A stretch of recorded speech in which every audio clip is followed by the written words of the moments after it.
how to enable private space in Android. So, hey everyone, welcome back to the channel. If you are new here, don't forget to hit the subscribe button and turn on the notification bell to not miss any updates.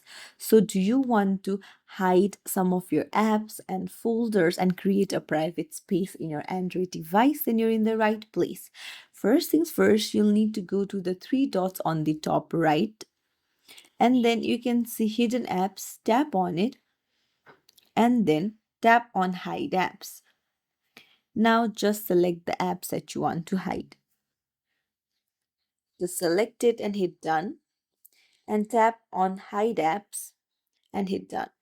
Once you're done hiding the apps, now to access the hidden apps, you can go to the three dots again and then tap on hidden apps, and then you can access it from here with a pin code. So it's as simple as that. If you found this tutorial helpful, don't forget to like and subscribe to our channel. Thank you for watching.